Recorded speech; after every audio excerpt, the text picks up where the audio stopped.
May 22nd, 1915. 6:49 a.m. A morning just like any other at a quiet railway junction in Scotland. Soldiers laughing, sharing cigarettes, dreaming of glory as their train carried them to the battlefields of World War I. None of them knew they were minutes away from Britain's deadliest railway disaster. In the next 7 minutes, 3 trains would collide. 226 lives would be lost, and a fireball would turn wooden carriages into coffins. But this wasn't just bad luck. It was a disaster that could have been avoided. It all came down to 2 men, a single piece of paper, and a series of deadly mistakes that changed the lives of hundreds forever. Stick with us as we uncover the haunting story of the Quintinshill train disaster, an event that changed railway safety forever. Before we dive into the background of this disaster, I invite you to subscribe this channel and hit the notification bell so you don't miss any of our train disaster documentaries. On the border where England meets Scotland, there's a small town called Gretna. Gretna sits 22 miles east of Dumfries and 65 miles south of Edinburgh. Today it's home to just over 3,000 people. A quiet place where life moves slowly. But just outside this peaceful town there's a spot that holds a dark secret. A mile north of Gretna stood a lonely signal box called Quintinshill. Think of it as a traffic light for trains, a place where railway workers controlled the flow of locomotives traveling between Edinburgh and England. Quintinshill was nothing more than a quiet checkpoint on the railway line. Quintinshill was located on the Caledonian Main Line, a railway that first opened in 1847 to connect Glasgow and Edinburgh. Over time, this line became part of the West Coast Main Line, one of the UK's most important rail routes. Stretching 399 miles, it links Scotland's largest city, Glasgow, to England's capital, London, with tracks ranging from 2 to 6 lanes wide. To understand what happened that day, we need to understand how Quintinshill's railway tracks were laid out. Picture 2 main railway tracks running side by side. Just like cars in Scotland, trains here kept to the left. But there was more to it than just these 2 tracks. Each main track had its own extra lane, called a siding, running alongside it. Think of these sidings like emergency lanes on a highway, where trains could pull over and wait while faster ones passed by. The tracks heading north were called the Down Main Line with its partner, the Down Loop. Those heading south, the Up Main Line and Up Loop. And watching over all of this was a small signal box perched on the northern side of the tracks. From here, railway workers took their orders from the station master at Gretna. It sounds simple enough, but on that fateful morning, this simple layout would become a deadly trap. Some details about the trains involved in the Quintinshill disaster have been lost to history, if they were ever recorded at all, so some usually included information is missing. At the time of the accident, a freight train, called a goods train in British English, was parked on the Down Loop. Not much is known about its exact setup, but it played a key role in the disaster simply by being in the way. It had arrived at Quintinshill around 4:55 a.m. and was waiting for passenger trains to pass. Another freight train made up of empty coal cars was heading south on the Up Main Line. Unfortunately, not much is known about this train either, and its details have been lost over time, overshadowed by the bigger disaster.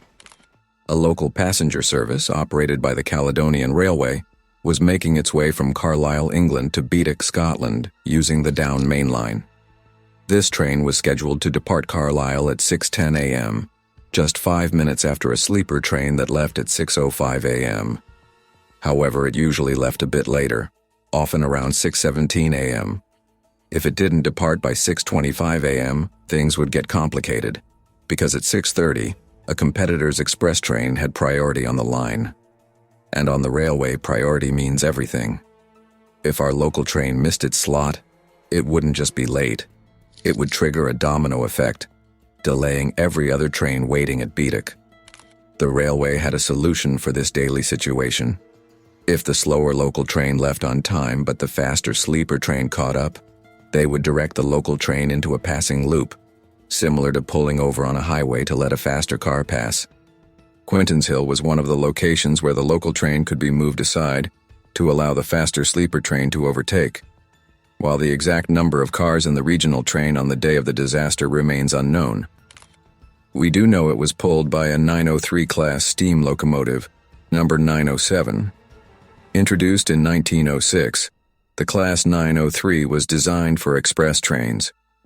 This powerful locomotive had 2 leading axles and 3 driven axles, along with a 4-axle tender that carried the coal needed to fuel the engine. From the busy platforms of London, a sleeper train began its journey north to Edinburgh. It was running late than scheduled, though the exact delay beyond its 6:05 a.m. departure time is unknown. This sleeper train was following another delayed sleeper train from London to Glasgow, which passed through Quintinshill without incident. The plan was for this train to pass straight through Quintinshill on the down main line, with the regional train already shunted out of the way to allow it and the previous sleeper to pass. The sleeper was powered by 2 massive steam engines, both 721 class locomotives built in 1896, pulled at least 4 sleeper cars filled with passengers. With 2 engines working together, that meant 4 men in control, 2 drivers and 2 firemen, all working through the night to keep their precious cargo moving. Lastly, there was a troop train traveling from Larbert, Scotland to Liverpool, England. At the time, the United Kingdom was deeply involved in the First World War, with British and French soldiers having just landed in Gallipoli, Turkey, where the brutal conditions of trench warfare had taken hold. In response, the British government had mobilized the 7th Battalion of the Royal Scots, the oldest and most senior infantry regiment in the British Army. With the surge in rail traffic to move troops and supplies, the demand for trains was overwhelming. As a result, the 500 soldiers ready to fight for their country were forced to board 21 outdated wooden-body passenger cars. These passenger cars were fitted with gas-powered lighting, supplied by underslung tanks mounted between the axles.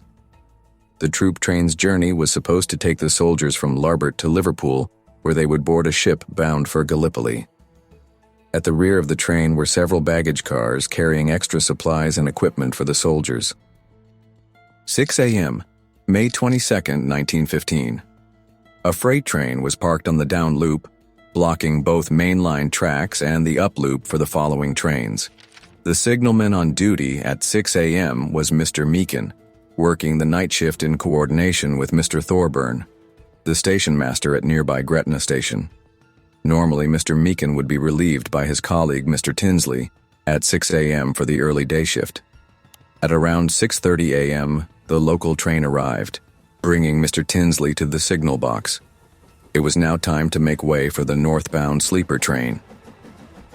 With the down loop occupied, Mr. Meakin decided to have the local train pass the signal box on the down main line, before reversing it over a set of points that connected the 2 mainline tracks at the western end of the site. This left the regional train parked on the up main line, facing the wrong direction, right outside the signal box. Meanwhile, an empty coal train was waiting at the main signal northwest of Quintinshill, ready to move southbound, with the troop train queued up behind it. Mr. Meakin had been unable to report the track between Quintinshill and Kirkpatrick, a section free to the Kirkpatrick signal box, because the coal train was occupying that section of the up main line. The signaling system, with its strict sequence of messages, prevented Mr. Meakin from reporting the parked local train sitting on the up main line at Quintinshill. Finally, once the local train stopped on the up main line, Mr. Meakin could give the coal train permission to advance into Quintinshill. He directed it into the up loop, where it came to a stop shortly after 6:30 a.m., allowing the faster troop train to pass. Once the coal train had stopped, Mr. Tinsley got off the local train and walked to the signal box to relieve Mr. Meakin, who stayed inside. One of the 2 men, though it's unclear which one, reported section clear to the Kirkpatrick signal box, meaning the coal train was now out of the way. After the shift change, Mr. Meakin started reading the newspaper that Mr. Tinsley had brought. The 2 signalmen were soon joined by the conductors, or guards as they're called in the UK, from the freight and coal trains. As they relaxed, they began chatting about the war news that Mr. Meakin was reading in the paper. Railway operations in the UK at the time followed a number of strict rules, one of which was Rule 55. After several accidents where signalmen had forgotten about parked trains, this rule was meant to be a lifesaver. If your train was stopped for more than 3 minutes, You had to send someone to remind the signalman. Following the rules, Fireman Hutchinson made his way to the signal box. When he arrived, he found the men deep in conversation over the newspaper. Without even turning around, Tinsley casually handed him a pen over his shoulder. Hutchinson did what seemed enough. He wrote in the logbook. But Rule 55 demanded more. He was supposed to actually remind them about his train, its location, how long it had been there. Mr. Hutchinson left the signal box by 6:45 a.m., but he failed to properly remind the signalman about the location and timing of the local train, as required by Rule 55. 6:38 a.m. The first sleeper train thundered past the signal box right on schedule.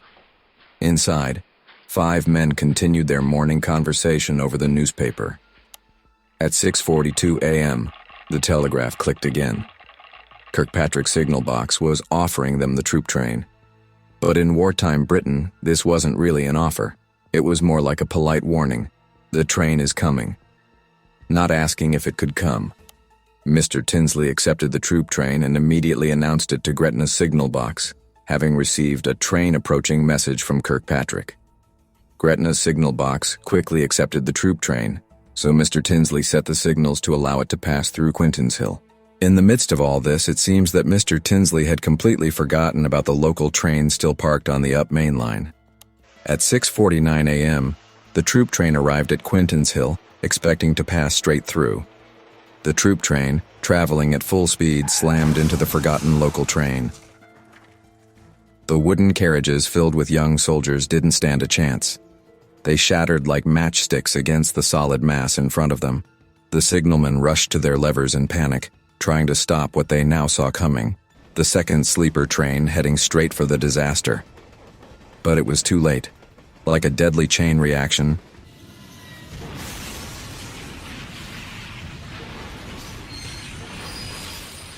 the sleeper train crashed into the wreckage at full speed, driving the shattered carriages into the parked freight train. 4 trains were now tangled together in a chaotic mess of twisted metal and broken wood. Then came the final horror. Gas from the troop trains ruptured and ignited on the locomotive's fireboxes, turning the wreckage into an inferno. And in an instant, the crash site erupted into an inferno. The first outsiders to reach the scene were the Dunbar couple, who lived at the nearby old blacksmith shop. Mrs. Dunbar later recalled hearing the crash, and initially thinking a bomb had been dropped nearby. "I thought the Germans had come," she told a newspaper. Upon seeing the aftermath on the rail line, Mrs. Dunbar rushed back to Carlisle to call for doctors, while her husband, Mr. Dunbar, bravely tried to rescue survivors from the blazing wreckage. The involvement of a troop train in the accident created an entirely new danger for both the survivors and the responders. The heat from the flames began to cook off the ammunition carried on the train. This term, cooking off, refers to ammunition being heated to the point that the explosive propellant inside the cartridge detonates, firing the bullet as if it had been shot from a gun. The cooking off effect from the ammunition scattered throughout the wreckage created a terrifying hazard. Bullets fired randomly through the debris in all directions, adding chaos to an already devastating scene. Despite the danger, railway staff and the Carlisle Fire Department worked tirelessly to battle the inferno. They faced a major challenge with a severe lack of water at the scene, made worse by gas leaking from the ruptured reservoirs, almost full at the time, along with the burning wood from the wrecked carriages and coal from the locomotives. Although they worked relentlessly, it took more than 24 hours to fully extinguish the fire, as the flames kept raging. Many survivors of the initial crash were left trapped in the wreckage facing the relentless spread of the flames.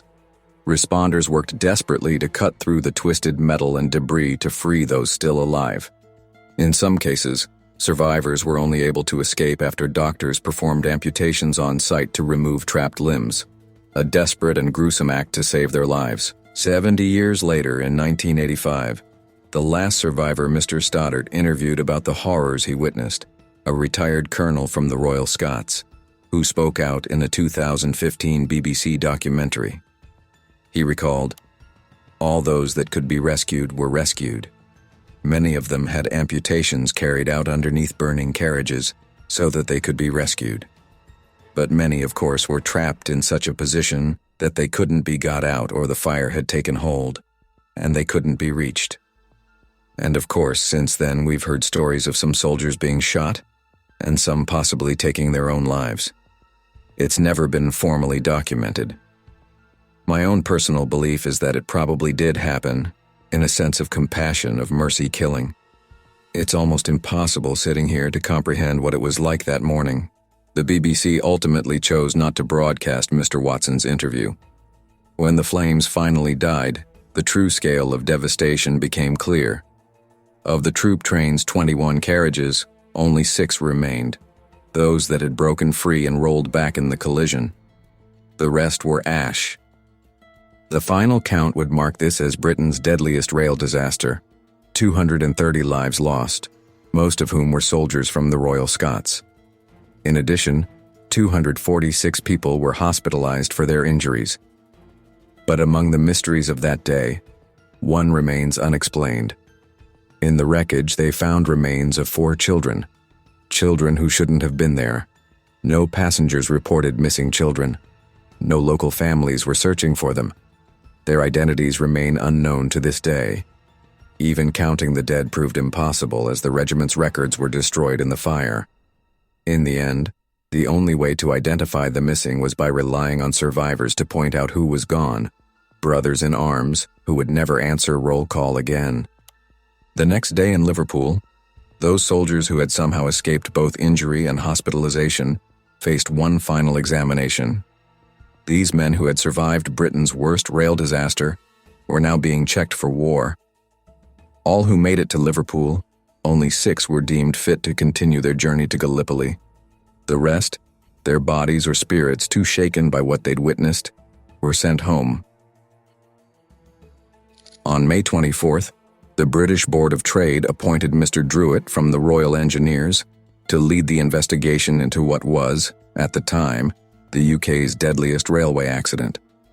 King George V personally sent a telegram to the general manager of the Caledonian Railway, demanding to be kept informed not only about the investigation, but also about the progress in the recovery of the injured.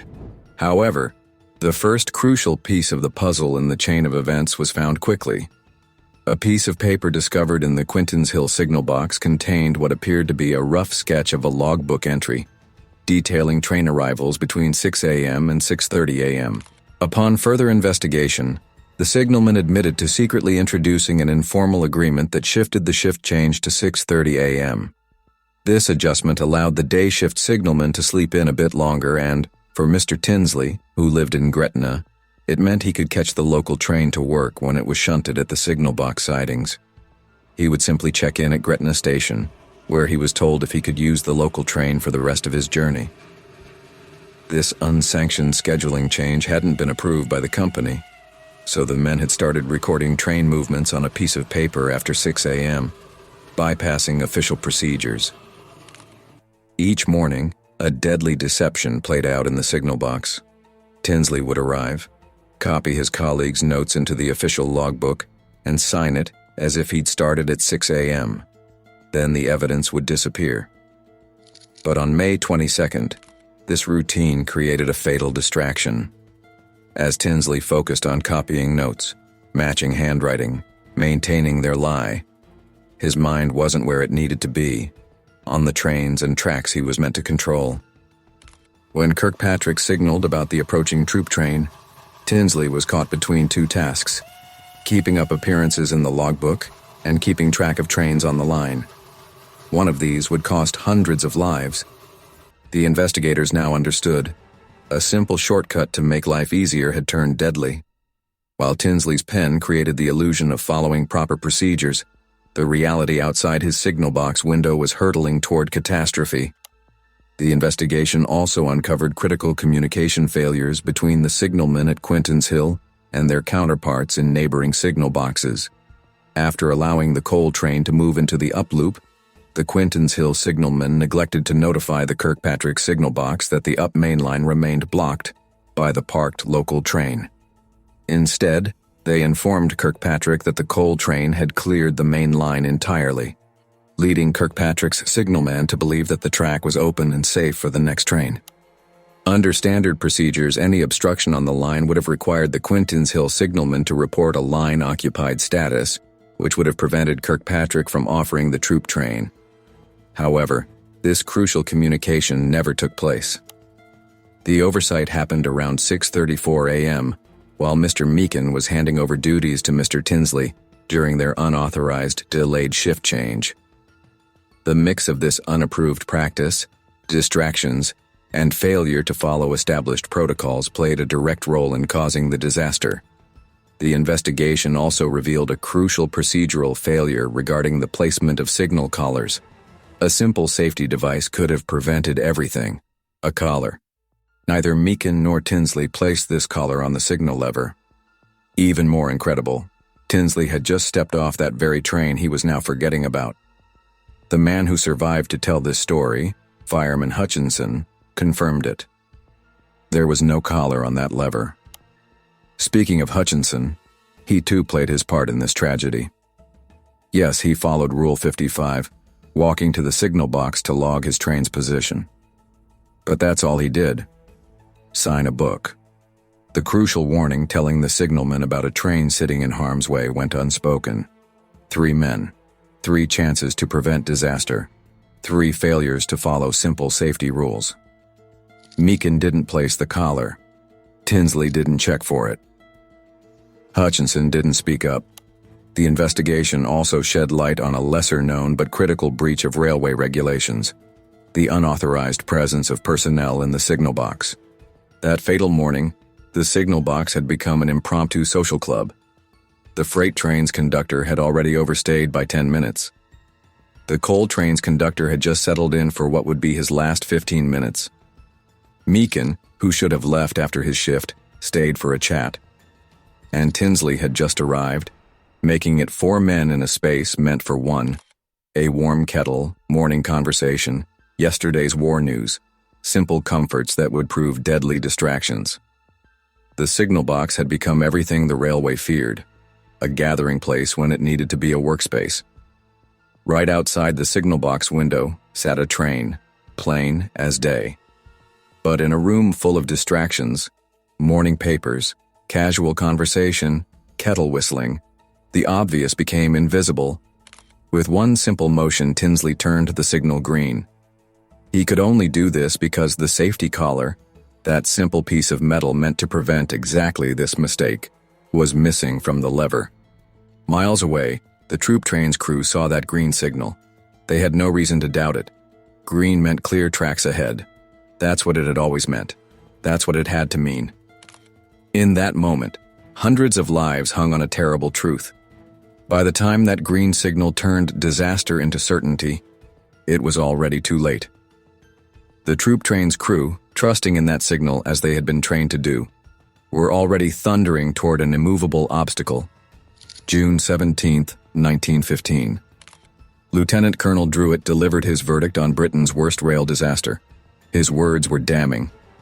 Druitt stated, "This disastrous collision was thus due to want of discipline on the part of the signalman, first by changing duty at an unauthorized hour, which caused Tinsley to be occupied in writing up the train register book, and so diverted his attention from his proper work.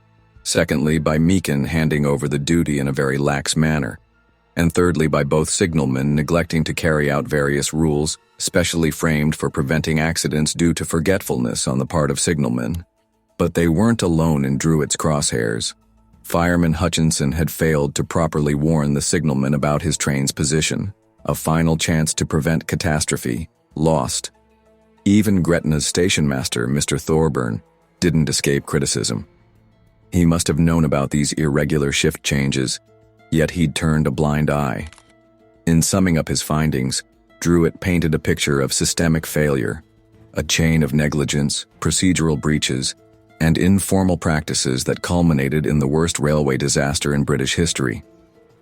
His report would form the foundation for the legal consequences that followed, and set the stage for reforms intended to prevent such a tragedy from ever occurring again. Another critical issue was the absence of electrical interlocking systems at Quintinshill. Such systems, which were being rolled out across the railway network, would have automatically detected the presence of the stopped local train on the main line.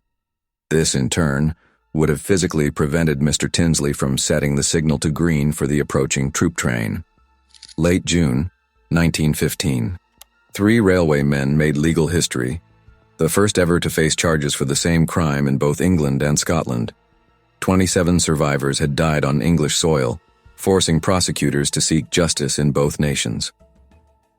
In Edinburgh's High Court that September, 3 men stood in the dock: Tinsley, Meakin, and Hutchinson, all pleading not guilty to the deaths of hundreds.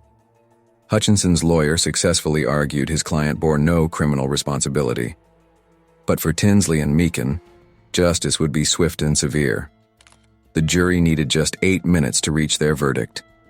8 minutes, less time than it had taken for the disaster to unfold that May morning. The sentences came down. Meakin, 18 months in prison. But Tinsley, who had turned that fatal signal green, received a harsher fate. 3 years of penal servitude. Hard labor for Britain's deadliest railway disaster. So what do you think? Can systems be truly foolproof? Or is there always room for human error? Were the signalmen and those in charge held accountable enough? And how do we, as a society, learn from such a tragedy to ensure it never happens again? We want to hear your thoughts. Comment below and share your opinions on this devastating event, and let's keep the conversation going.